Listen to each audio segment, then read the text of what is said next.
Hello, and welcome to a short reading from the book Man's Search for Meaning, the classic tribute to hope from the Holocaust. This book comes highly recommended. Over the years, I've heard a lot about this book, and I finally got the chance to read the preface, and I was reading it on the treadmill. I like to sometimes read while I'm walking on the treadmill. And the introduction just made me cry. I was reading it and I was just like in tears because it was so moving. So I'm just going to read the introduction bit and hopefully I won't start crying again. Okay, so first about the book. A prominent Viennese psychiatrist before the war, Viktor Frankl was uniquely able to observe the way that both he and others in Auschwitz coped, or didn't, with the experience. He noticed that it was the men who comforted others and who gave away their last piece of bread who survived the longest, and who offered proof that everything can be taken away from us except the ability to choose our attitude in any given set of circumstances. The sort of person the concentration camp prisoner became was the result of an inner decision and not of camp influences alone. Frankl came to believe man's deepest desire is to search for meaning and purpose. This outstanding work offers us all a way to transcend suffering and find significance in the art of living. Viktor E. Frankl was professor of neurology and psychiatry at the University of Vienna Medical School. He was the founder of what has come to be called the Third Viennese School of Psychotherapy, after Freud's psychoanalysis and Adler's individual psychology, the School of Logotherapy. His writings have been called the most important contributions in the field of psychotherapy since the days of Freud, Adler, and Jung, by Sir Cyril Burt, ex-president of the British Psychological Society. Born in 1905, Dr. Frankl received the degrees of Doctor of Medicine and Doctor of Philosophy from the University of Vienna. During World War II, he spent 3 at Auschwitz, Dachau, and other concentration camps. Okay, so now I'm just going to read a couple of praises for man's search for meaning. Influential and eloquent. The views which Dr. Frankl puts forward in his writings represent the most important contributions in the field of psychotherapy since the days of Freud, Adler, and Jung. His style is far more readable. Viktor Frankl's timeless formula for survival, one of the classic psychiatric texts of our time. Man's Search for Meaning is a meditation on the irreducible gift of one's own counsel in the face of great suffering, as well as a reminder of the responsibility each of us owes in valuing the community of our humanity. So I just really love that part where man's search for meaning is really about our own gift of our own counsel. So keep your own counsel and how we can give ourselves comfort. These are few wiser, kinder, or more comforting challenges than Frankl's. This is one of the most remarkable books I have ever read. It changed my life and became a part of all that I live and all that I teach. It truly is a must-read book. Dr. Frankl's words have a profoundly honest ring, for they rest on experiences too deep for deception, a gem of a dramatic narrative focused upon the deepest of human problems. Man's search for meaning might well be prescribed for everyone who would understand our time. An inspiring document of an amazing man who was able to garner some good from an experience so abysmally bad. Highly recommended. Okay, so now I'm going to read the preface. Viktor Frankl's Man's Search for Meaning is one of the great books of our time.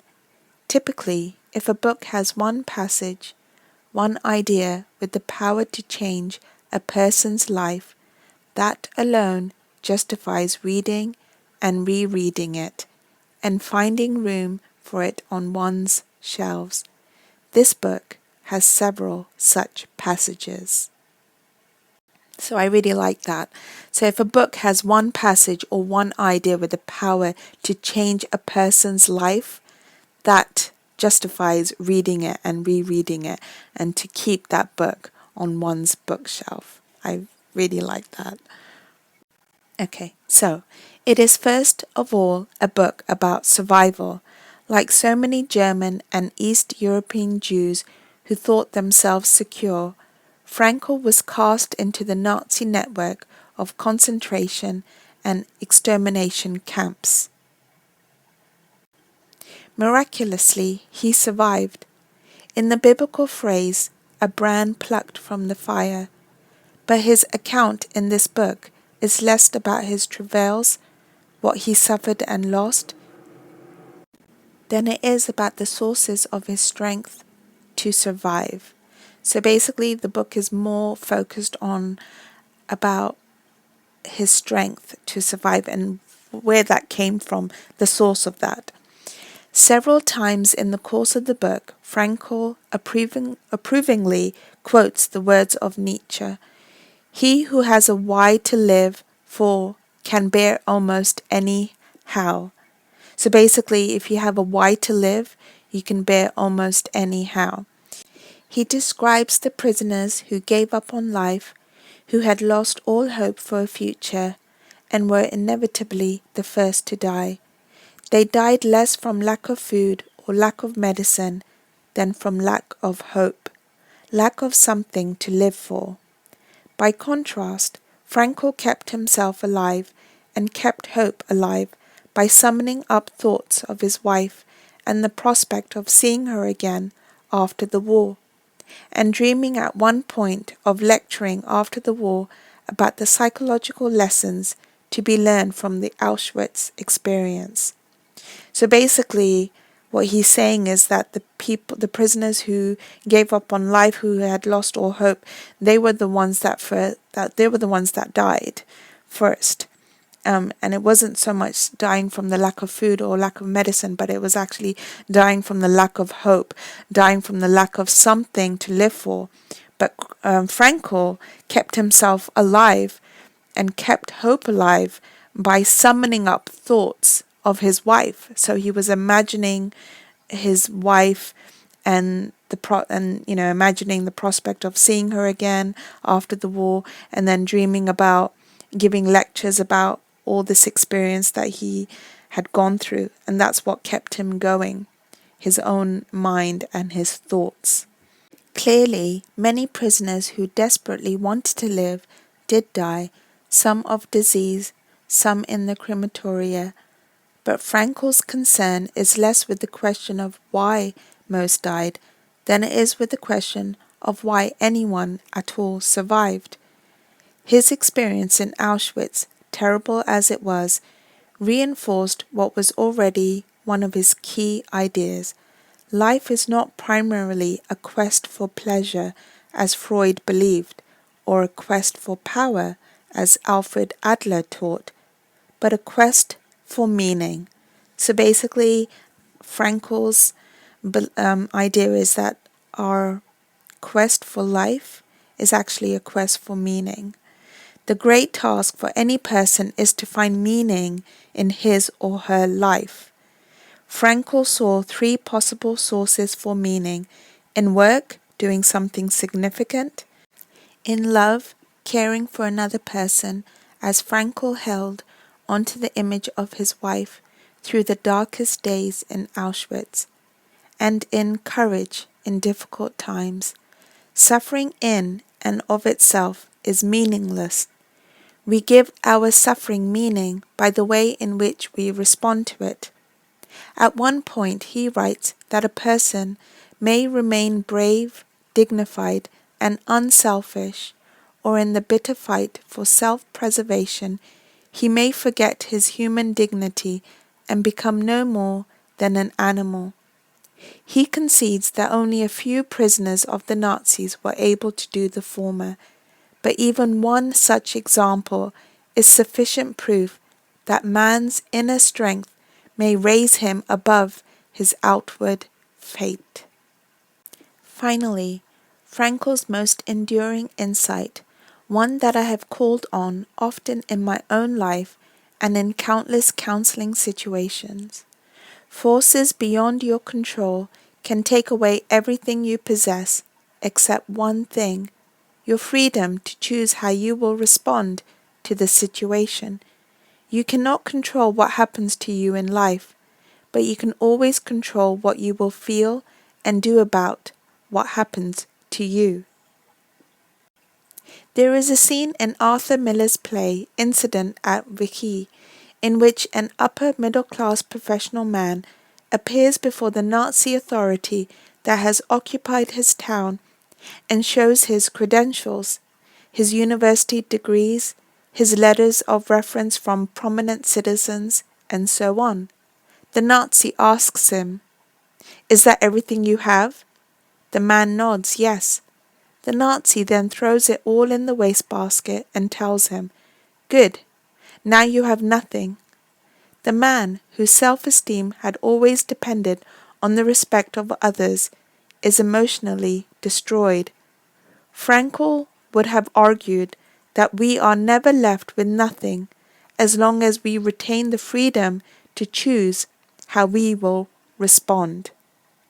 So that's a really important point that Frankl says, that we are never left with nothing as long as we keep the freedom.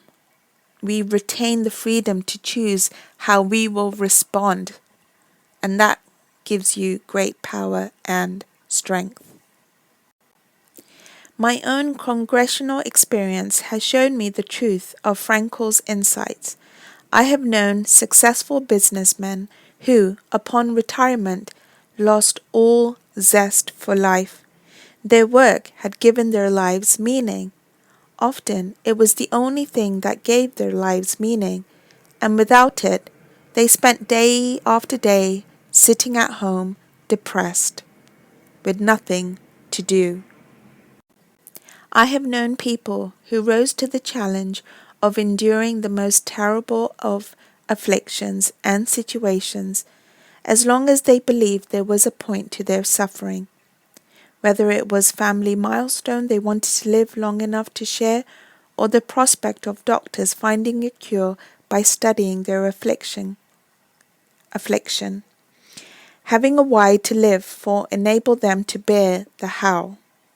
So basically, if they have a why to live, they were able to bear the how.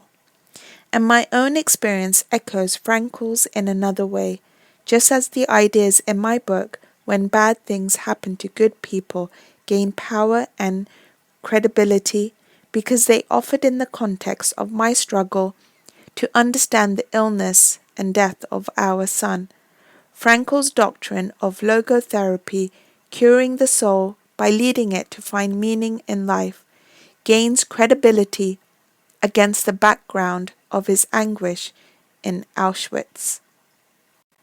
The last half of the book, without the first, would be far less effective. I find it significant that the preface to the 1962 edition of Man's Search for Meaning was written by a prominent psychologist, Dr. Gordon Allport, and the preface to this reissued edition is written by a clergyman. It insists that life is meaningful and that we must learn to see life as meaningful despite our circumstances.